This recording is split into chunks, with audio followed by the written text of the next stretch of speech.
Thank you. Well, thank you very much to the CRC for the absolute honour it is to come and be here today. It really is an amazing privilege to come and stand on this stage with all the people that have spoken before me. So let's hope I do it proud.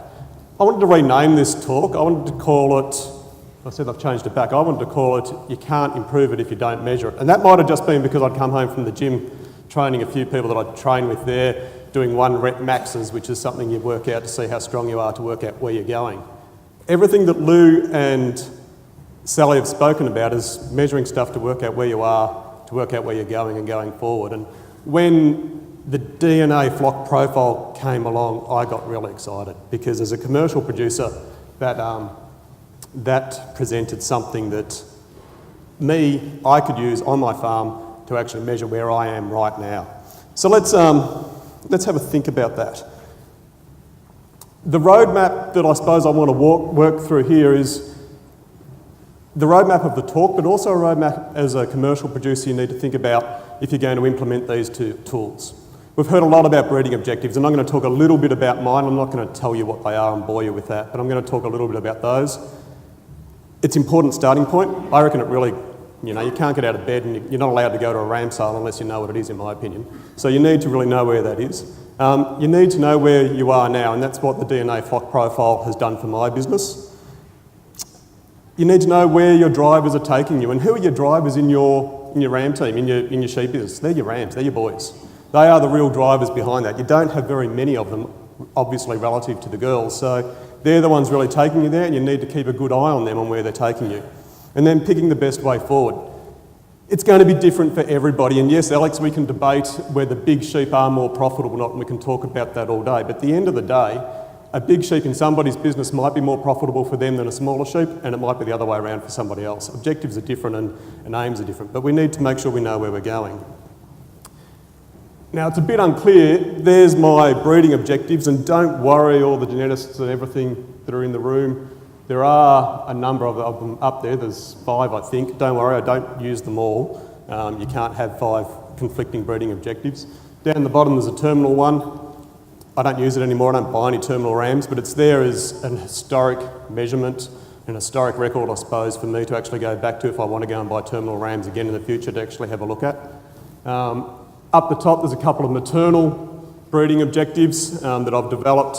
The only reason there's 2 there is that they were developed for me working through a Cashmore Oakley ram sale catalogue, and if you've tried to work through a Cashmore Oakley ram sale catalogue of 600 plus or 400 or 300 or whatever it might be rams, you need a couple of objectives, one to start with and then to filter it down a little bit. It just makes it easier, so that's why there was 2 there. The ones in the middle, similarly to that, are my merino objectives. I only really use one of them. There's a bit of a fine tune there. I go back to them a little bit though and I look at them. I'm always constantly reviewing where I am and thinking about what I'm trying to do in my merino flock. So that's why I've got 2 there. One, I suppose, is just got some filters in there around some of those key things that Lou was showing, that you can filter out rams and those sorts of things. Sometimes when you do a search inside RamSelect, if you've got your filters too harsh, all of a sudden no rams are available to you. So I can just sort of play with those filters a little bit, and I can go back to my other breeding objective just to show me some more rams. This is exciting. This genomic flock profile, up until when it came available, really was the missing link. I mean, who's been to, as a commercial guy, and I'm a small commercial guy, who's been to a ram sale though, or to their seed stocks producer in the past, and looked at those beautiful graphs of genetic change over time and gone, geez, I wish I had that. They can show me their genetic change on traits over time. And I can't do that, or up until this point, I haven't been able to do that as a commercial producer. And that's bloody frustrating, really, because they've got this bit of power that you don't have. Well, I've got it now. I've got it.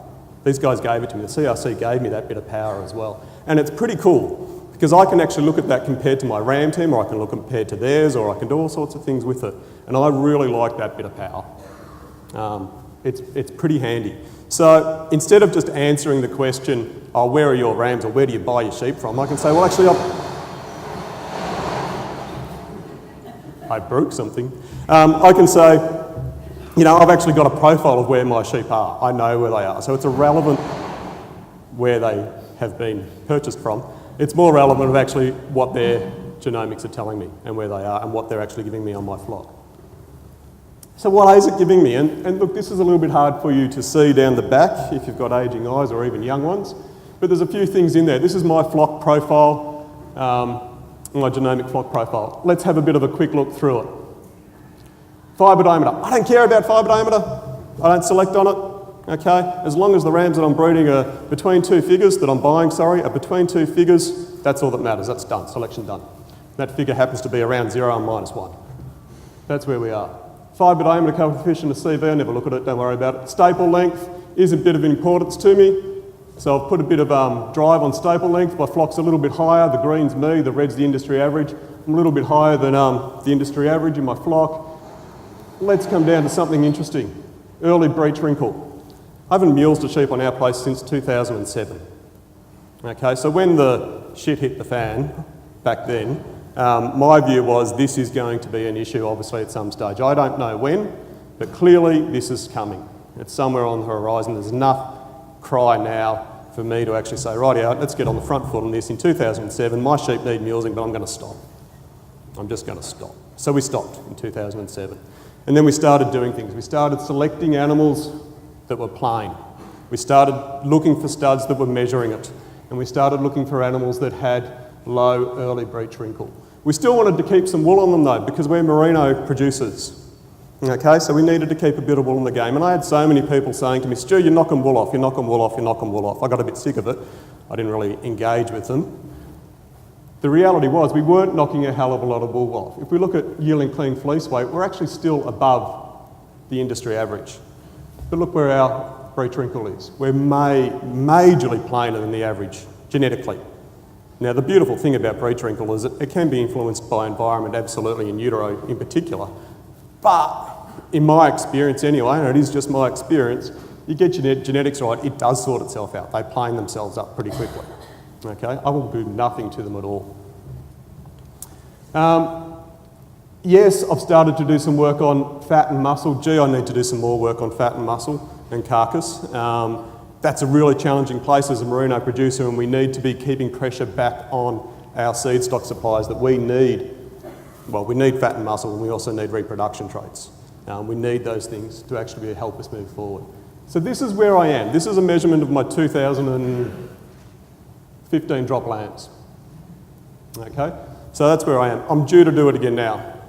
Sorry, 2017 drop lambs would have been. I'm due to do it again now, and I'm going to do it again, well, sometime. That's actually the other beauty of this technology. It's not really time bound. I can do it anytime. I can go and take a blood sample of those animals. So when I can fit it into the production system, I'll do it sometime over winter.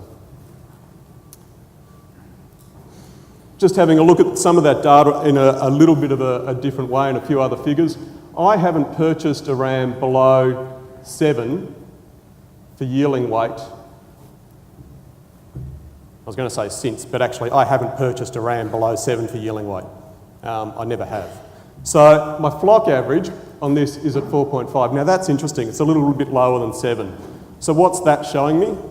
Well, it's showing me a bit of the history that I've still got some ewes in my flock prior to me having as much control over it as I've got now. So I bought these animals off my father.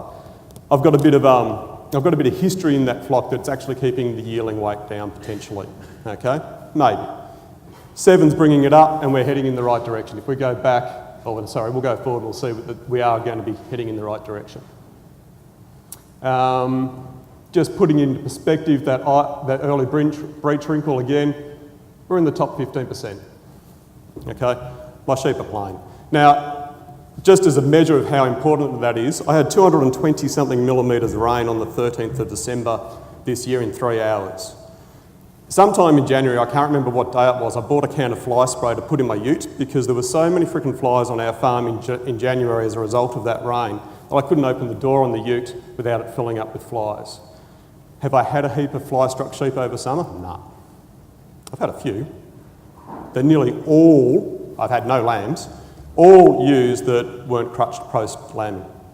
Okay, so that's still a breech wrinkle issue to a degree, but I've had a few. I should have had a lot, but I trusted where we were going with it. Where are our rams taking us? Where are they taking us? Well, the challenge for me is that I know where I am, I know what I've got and I know where I want to go. I need to get there a little bit quicker. I'm a competitive person by nature.